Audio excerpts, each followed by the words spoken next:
So on Dragon Ball, there's fusion, there's legacy, and then there's the illusion of unity. And just kind of stick with me as we go through some of these things. So we begin with symbols like the Dragon Balls. You have fusions like Vegito. And fusion is so trippy and interesting to me in Dragon Ball because fusion looks like it's unity, and psychologically it's really a compromise. And I know we understand that's how it works, but like imagine fusing with one of your friends, dude. Like that's such a weird thought to me still. Like Vegito as a character, as a thing, it's not harmony, it's just tension. He's tension that is stabilized under the most intense of force and pressure. Two egos are essentially forced into one synchronization. That's wild to think about. And that's essentially why fusion always feels temporary. You know what I mean? It's two beings learning how to compromise and coexist under one system. That's insane. That's why to me it's not unity. It's a very temporary measure. And then if we want to shift away from the images and symbolism of fusion in Dragon Ball, and we look at a character, a more fixed point like Broly. Broly doesn't fuse, he doesn't combine, he just overwhelms with raw power and raw instinct. And that's why fusion is often used against him. It's structure versus chaos, right? Fusion is more structure. It's a temporary stabilized structure. That is kind of the concept of fusion in Dragon Ball. And you compare that to the concept of chaos, which with Broly is unpredictability. It's rage, these other things, raw instinct, right? The fusion is discipline. And then if you want to go even further into this to another set of symbols, and we're going to go to the main character, it's going to be Son Goku. Goku doesn't seek fusion as an identity or for the sake of giving himself a new identity. Goku uses fusion strategically. He always has. He trusts the individual growth more than the permanent merger, I would say. And if you're talking about obviously the Plateras, it's different from the dance, which is always temporary.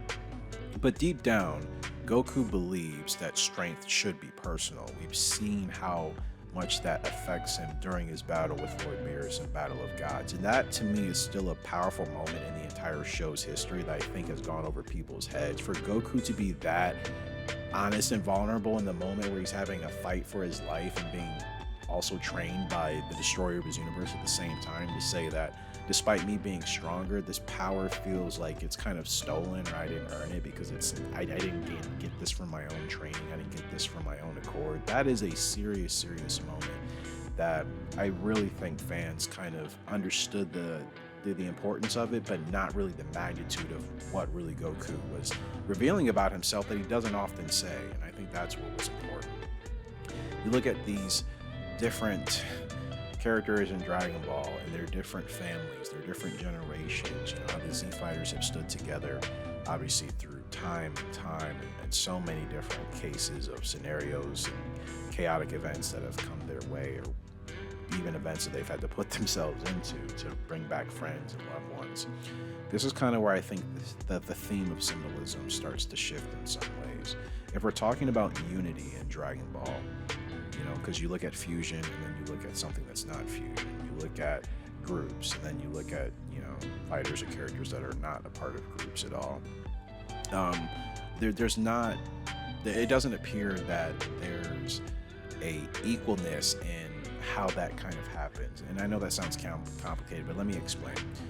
We're talking about alignment here with how things work in Dragon Ball. When you look at,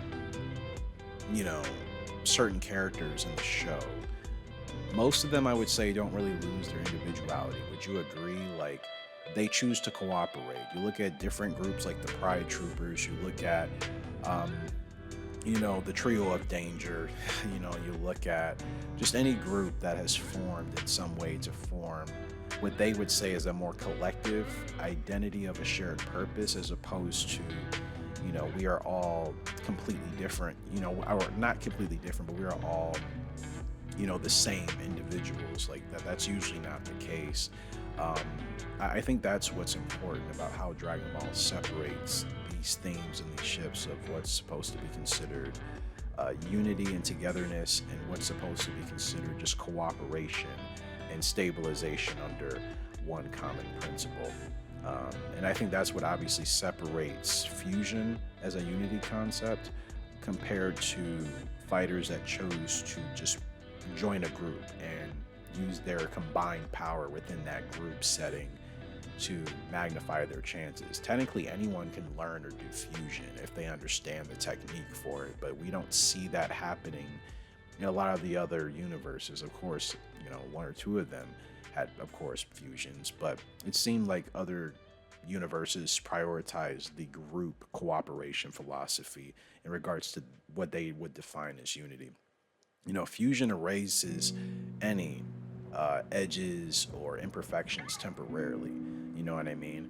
But on the other hand, I think groups gave them a family sense of sharpness that would enable them to survive longer in battles and give themselves a little bit more of an edge. And again, these are things and themes that Dragon Ball touches on, not just briefly. It's really you have to kind of read between the scenes of the lines thing of the show that I think as you get older, you start to appreciate, especially if you're watching the show back. It's not just like, oh, I'm watching it back because this is nostalgic. It's like I'm starting to understand these different philosophies that I'm also applying to my life. And this is very, intentional. And I haven't really mentioned Vegeta much, and I probably should have at this point, but Vegeta's arc is obviously about resisting unity. I talk about that every character is not trying to be quote unquote in the group, so to speak, but he does eventually choose to use it, willingly as he gets older. He doesn't like merging. He doesn't like relying on someone else. He doesn't like feeling like he needs someone else. But obviously over time, he accepts the alliance without surrendering his pride. And that's a different type of growth that I think has allowed fans, such as myself and others, to really, look at Vegeta's character so differently now than what he was because of just how much development I think they've really given him in hindsight. Fusion is borrowed power, we know this. And a legacy is power that's built from, I think, more of a natural approach to fighting and martial arts in this case. You have groups that decided to combine their powers together to achieve a goal, and then you have fighters that have dedicated all of their existence to being the strongest in the multiverse.